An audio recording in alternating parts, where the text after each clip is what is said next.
Guys, Deluded Guna, YouTube's and Golo Kante. You guys know how much I love my footballers. Like, Jack Wilshere is the reason I started this video, this whole video thing, vlog thing, because I had opinions about football, but we all know Wilshere going on loan tipped me over the edge.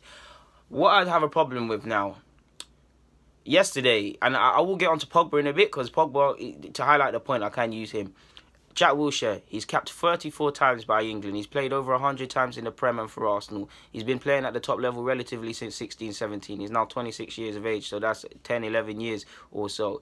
I heard people say 10 is not his position last night. It's Wenger's fault why he's being positionally unaware. He's all over the place. He's just running about. He's behaving like a headless chicken on top of playing poorly. I saw a lot of people saying that. Now, the manager puts out the team and the manager puts out the tactics. At the end of the day, I do believe Wilshere can play in the 10. I would play him deeper at this current moment in time, but he should be able to play 10 some games and have no problems. I mean, he's a creative player. It doesn't matter. I know Kroos is in the 10, but if you throw Tony Kroos or some of these sort of examples in the 10, they might not have the best of games or as best as if they could see the full picture deeper, but they're going to still play. They're still going to play well. On that basis, it's nonsense. Like I was trying to say before I was waffling, it's the manager's fault because the manager puts out the tactics and things like that. But I'm seeing people blame. How can you blame Wenger or blame any manager for players doing silliness, for players not having any positional awareness or tactical awareness or neglecting other routes of the game or running away like a headless chicken? If you've been in the game as much as I've just said for how many years, you know what you should be doing. More so a central midfield player. You know, you're taught this. You know if you run off, you're going to vacate the midfield and you're going to put your two players, your two fellow midfield men under stress and under things like that. Again, it goes into coaching, but you can't blame the gaffers for this sort of stuff. Man are big men out there, hair on their balls, hair on their chest, hair on their faces. You can't. This is not like his 16, 17-year-olds being thrown in there and doing things off the cuff or behaving like they're on the playground. That's different. That's where coaching and things come into play. But these lot are 20. Jack Wilshere's 26.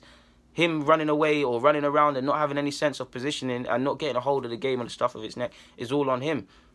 And what did you hear about the same with Pogba? You always hear, oh, Pogba needs a free. Pogba's not disciplined enough. Pogba neglects defending. Pogba this, Pogba that. We need to build a team around Pogba. All of this is true. But at the end of the day, Pogba, Wilshere, they're some of the best players.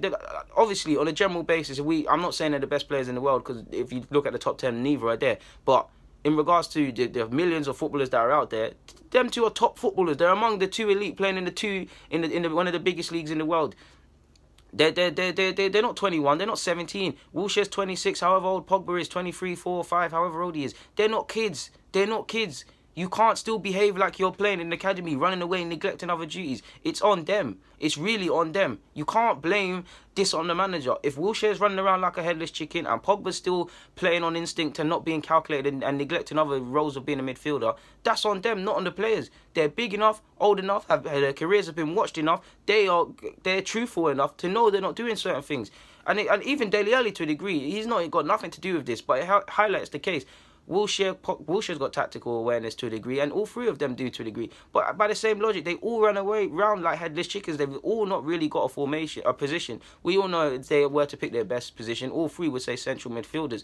But what are they? Are they box to box? Are they deep lying? Are they cams even though they're not? You get what I'm saying? But by that same logic, I don't want you guys to get hung up on terms. I hate when people say he's a DM, he's this, he's that. All of that's true. But if you've got tactical awareness and positioning, especially in midfield, half the job is done.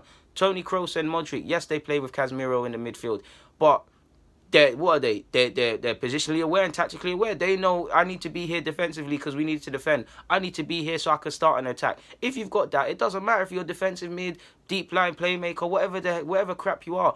Rakitic, I'm not saying he's world class. Rakitic is way better than Wilshere and Pogba in that example because he understands when I have to defend, when I have to dictate the tempo, when I have to run beyond to take people with me to free up my other midfield man. Simple stuff like that. Iniesta, Rakitic, Kroos, Verratti, Xavi, insert your all examples. None of them are the most biggest, ferocious and things. Tactical awareness and positioning gets them that. Wilshere can play as a 10. Is his best position as a 10 at this moment in time? No. Even more reason to be tactically disciplined. It's poor. I'm not taking that cop out for Pogba, mainly for Wilshere, because this was all inspired on the light of people saying that it's Wenger's fault that he's running around like a headless chicken. 10's not his best position. He runs around like a headless chicken. All of these other cop outs for Jack Wilshere putting in a poor performance yesterday. I love Jack Wilshere with all my heart. I really love Jack Wilshere, but No, like, that's not, no. Man, we're playing poor. It's on them. The tactics and all of that stuff, I'm not knocking it because ultimately they're being told to do that. But Jack's played 10 before. When we're playing 3 at the back and Jack's basically a 10, but he's being told to come off the flanks, nobody said this, you know. Why? Because we won. Nobody said this. It's on him. If you're running, if I'm a fullback here and I run beyond my winger and just stay up there, and now my team get counted down our right hand side, the opposition's left hand side, and they score, I don't need to be told, oh, DG's not on a defensive fullback, man. We need to get a DM so he can cover the space to let him go forward. That might be true, because naturally, if someone has a deficiency, you try and counter that. But it still doesn't neglect the fact that I should have been there at that current moment in time. It's a cop-out.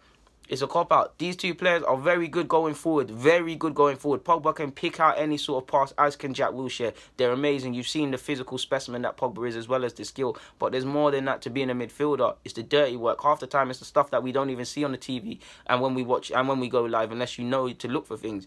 Since receiving and seeing pitches ahead of you will stand you in massive stead anywhere on a football pitch, more so in midfield. I don't know what I'm saying at this point in time, man, but I've got no time for the senseless cop-out for man, like whether it's making every excuse for Pogba under the sun, building teams and all of this, or if it's Jack Wilshere 10 not his best position. I'm not having it. Guys, Deluded Guna, YouTube and Golo Kante, get in the comments, subscribe and do the rest. I'm out.